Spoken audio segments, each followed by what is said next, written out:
Dear students, today we are going to discuss periodic table, or we can say classification of elements in periodic table. In the beginning, very few elements were known to us. बहुत कम elements हमारी जानकारी में थे. You must have studied in history कि एक समय ऐसा था जब हमें सिर्फ कॉपर की जानकारी थी, बाद में हमें आयरन की जानकारी हुई, और उसके पहले भी स्टोन एज था. स्टोन एज आया, कॉपर एज आया, आयरन एज आया. तो धीरे धीरे हमें एलिमेंट के बारे में जानकारी हुई. टुडे आज की डेट में हमें लगभग 118 एलिमेंट 118 एलिमेंट्स हम जानते हैं, जिसमें 94 एलिमेंट्स ऐसे एलिमेंट्स हैं जो नेचुरली फाउंड एलिमेंट्स है. बाकी कुछ ऐसे भी एलिमेंट्स हैं जो हमने लेबोरेटरी में बनाया है. तो सबसे पहले हम ये देखेंगे कि what is the need of classification. Why do we classify elements? हमें एलिमेंट्स को क्लासीफाई करने की क्या ज़रूरत पड़ी? देखो, एलिमेंट्स को क्लासीफाई करने का ज़रूरत इसलिए पड़ा क्योंकि जैसे जैसे एलिमेंट्स की संख्या बढ़ती गई, हमें उसे इस तरीके से ऑर्गेनाइज करना था, इस तरीके से अरेंज करना था ताकि हम उसे एक सिस्टमेटिक ढंग से उसे स्टडी कर सके. स्टडी करने का मतलब उसके प्रॉपर्टीज़ को समझ सके, जान सके, और कुछ प्रेडिक्ट भी कर सके कि हाँ ये एलिमेंट है तो इसको इस तरह से अरेंज किया जाए कि इसका खास गुण, खास प्रॉपर्टी कैसा होगा. जैसे फॉर एग्जांपल, अगर आपको क्लास 10 के एक पार्टिकुलर क्लास में रखा गया है, यू आर सेड कि you are student of class 10. इसका मतलब क्या हुआ? इसका मतलब हुआ कि आपने 9th क्लास पास कर दिया है, या आपकी जो एज होगी वो लगभग we can estimate 13 to 16 years होगी. तो इस तरीके से हम आपके क्लास को, आपको इस तरह से हमने क्लास 10 बच्चे को जब क्लासीफाई करते हैं, ग्रुप में रखते हैं, तो इसका मतलब होता है कि वो 10 जो है 9 से अलग है, मतलब वो 9th पास कर चुका है. तो हम आपके क्लास के स्टूडेंट को देख करके समझ सकते हैं कि ये अगर 10 में है तो 9 जरूर पास किया होगा. तो एक प्रॉपर्टी हो गई, आपका एज इस ग्रुप में होना चाहिए. उसी तरीके से अगर एलिमेंट्स को अगर हम इस तरीके से अरेंज कर ले कि उसको उसके पोजीशन को देख करके ही, उसे देख करके ही पता लगा ले कि ओ इसकी प्रॉपर्टी कुछ ऐसा होगा, या उसके नेबरिंग पार्टिकल्स, उसको उसके अगल बगल वाले पार्टिकल्स को देख करके हम ये मालूम चल जाए कि ओ इसका पार्टिकल, नेबर वाले का पार्टिकल नेचर ऐसा है तो इस एलिमेंट का नेचर ऐसा होगा. तो सिस्टमेटिक स्टडी टू बेसिकली हम चाहते थे कि एलिमेंट्स की जो स्टडी हो वो सिस्टमेटिक हो और उसकी प्रॉपर्टीज़ के अनुसार हम उसे अरेंज करें, ताकि उसके साथ जितने भी ग्रुप में वो एलिमेंट्स होंगे वो सारे का प्रॉपर्टीज़ कहीं ना कहीं सिमिलर होगा. So basically for systematic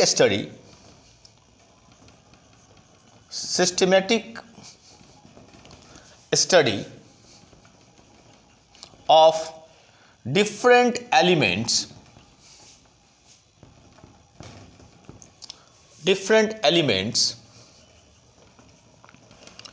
we classify elements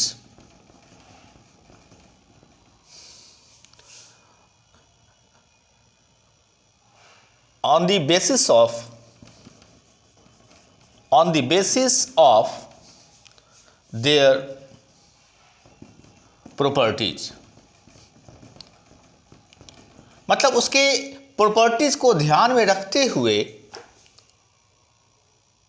मतलब सिमिलर प्रॉपर्टीज वाले एलिमेंट्स को एक जगह रखेंगे. On the basis of their similar properties, we should mention here similar properties. On the basis of their similar properties.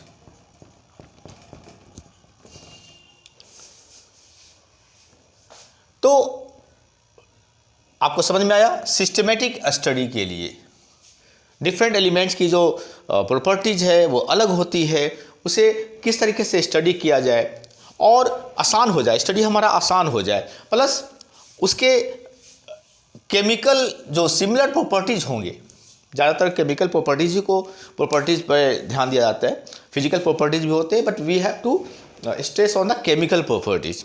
Chemical property मतलब वो किस element से ज़्यादा जल्दी से रिएक्ट करते हैं, किससे रिएक्ट नहीं करते हैं, तो these are called chemical property.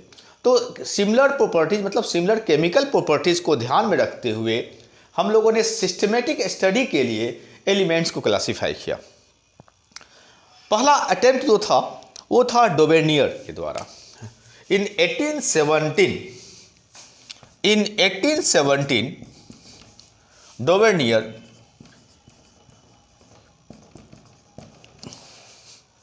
tried to group or we can say classify elements। तो पहला अटेम्प्ट डोवेनियर का ही था जो टू सम एक्सटेंट सक्सेसफुल था। उन्होंने ट्राई किया ग्रुप बनाने का, है ना, और वी कैन से क्लासीफाई करने का एलिमेंट्स का। उन्होंने ट्राइड बनाया, he made group of 3 elements, he made group of 3 elements. उन्होंने 3 एलिमेंट का ग्रुप बनाया। दिस ग्रुप वाज कॉल्ड, उन्होंने क्या कहा ग्रुप का नाम? Tried, TRIAD, tried means group of 3। कुछ एग्जाम्पल्स है और कुछ क्या 3 ही एग्जाम्पल्स है। डोवेनियर ने 3 ही ट्राइड बनाया। जो एग्जाम्पल हम देख सकते हैं, एग्जाम्पल्स ऑफ 3 ट्राइड्स, 3 ट्राइड्स क्या क्या है? तो पहला जो ट्राइड है, फर्स्ट ट्राइड, याद रखना है ट्राइड क्या है? ग्रुप ऑफ 3 एलिमेंट का वो एक ग्रुप बना दिया। तो पहला जो ट्राइड है वो है लिथियम, सोडियम और पोटासियम का, Li lithium, sodium Na, potassium. आखिर इस ग्रुप की क्या खास बात है? लेट अस सी। देखो, लिथियम की जो एटॉमिक मास है वो है 7, सोडियम की एटॉमिक मास है 23 और पोटासियम का है 39। तो इसकी जो एटॉमिक मास है, एटॉमिक मास लिथियम की है 7, इसकी है 23 और इसकी है 39। अब आखिर इसकी क्या खास है, किस तरीके से क्यों मैनेज किया? देखो, सोडियम, ये जो एटॉमिक मास के असेंडिंग ऑर्डर मैनेज किया। देखो, लिथियम का 7 है, इसका 23 है, 39 है। तो सबसे पहले आप क्या देखो, इसका ऑर्डर देखो, increasing order of atomic mass. और इसको यही 3 एलिमेंट क्यों लिया? क्योंकि तीनों का केमिकल प्रॉपर्टी उन्होंने देखा सिमिलर है। पहली बात, तीनों की प्रॉपर्टी सिमिलर है। और एक खास बात और, अगर हम इसके एक्सट्रीम एटॉमिक मास को जोड़ दें, मतलब 7 + 39 को जोड़ दें और उसको 2 से डिवाइड कर दें, तो कितना आएगा? Let us see. 9 7 16 carry 1 3 1 4 46/2 that is equal to 23। Now देखिए, ये मैच कर रहा है। सेकेंड एग्जाम्पल है chlorine, bromine and iodine. Cl, Br for bromine, I for iodine. Chlorine की एटॉमिक मास है 35.5, ब्रोमीन की 80 एंड आयोडीन का 127। ठीक है, तो 35.5, 80 एंड 127।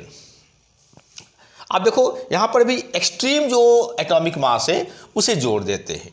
तो वी विल राइट 35.5 + 127 और उसे 2 से डिवाइड करते हैं। Late us see what happens. Decimal 5 7 5 12 carry 1 2 1 3 3 3 6 and 1 162/5 divide by 2, almost 2 8 जा 16, 2 1 जा 2.25। सी ऑलमोस्ट नियर द वैल्यू। ये इसका 80 और ये दोनों बहुत ही क्लोज वैल्यू है, दोनों वेरी क्लोज वैल्यू है। एक और एग्जांपल लेते हैं, वो है calcium, strontium and barium. This is second triad, mind it, this is second triad. Now we are going to write third triad. ठीक है, थर्ड ट्राइड, ये सेकेंड ट्राइड है, थर्ड ट्राइड है calcium, strontium and barium. CFO calcium, strontium and this is barium. देखो calcium का जो atomic mass है वह है 40, स्ट्रोंशियम का एटॉमिक मास है 88 एंड बेरियम का 137। 40,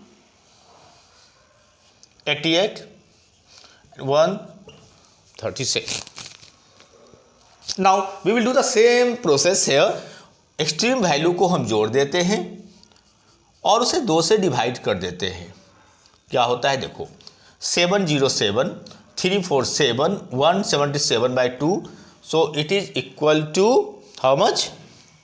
It is equal to 2 8 जा 16, 2 8 जा 16.5. See, almost close value 88.580. So what do you see कि अगर हम ट्राइड्स में डोवेनियर ने क्या किया, पहली बात उन्होंने एलिमेंट्स को इस तरीके से अरेंज किया कि उसकी एटॉमिक मास इंक्रीजिंग ऑर्डर में रहे, पहली बात।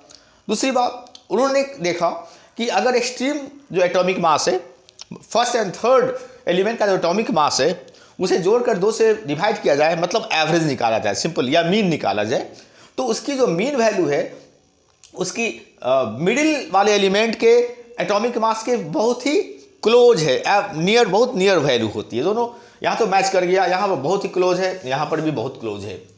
सो these 3 triads were formed by Dobereiner. तो ये एक पहला अटेम्प्ट था कि उन्होंने सिमिलर, और इसमें खास बात क्या है, क्यों उन्होंने क्लोरीन ब्रोमीन आयोडीन चुना, क्योंकि इसकी प्रॉपर्टीज सिमिलर है। और इसकी डोवेनियर की सबसे, ये ट्राइड की सबसे अच्छी बात है, पॉजिटिव बात है कि आज भी इन सारे एलिमेंट्स की प्रॉपर्टीज हम सिमिलर पाते। तो ये पहली बात हो गई, बड़ी बात हो गई। लेकिन इसकी जो डिमेरिट्स है वो ये है कि डोवेनियर सिर्फ 3 ही ट्राइड कर बना पाए, उसमें और सारे एलिमेंट्स भी जानकारी में थे, बट सारे एलिमेंट्स को इस ट्राइड्स में ढाला नहीं गया, कन्वर्ट नहीं किया गया। तो ये एक बहुत बड़ी डिमेरिट्स थी कि ट्राइड्स का सिर्फ 3 ही बन पाया, सारे एलिमेंट्स को इस तरीके से अरेंज हम लोग नहीं कर पाए। तो this are the first attempt by triad, by your Dobereiner to form 3 triads. ये बहुत इंपॉर्टेंट एग्जाम्पल्स है, इसे आप ज़रूर प्रैक्टिस करें, याद करें।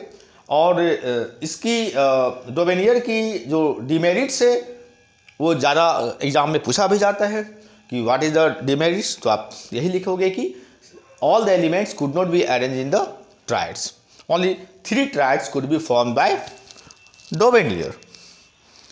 Okay.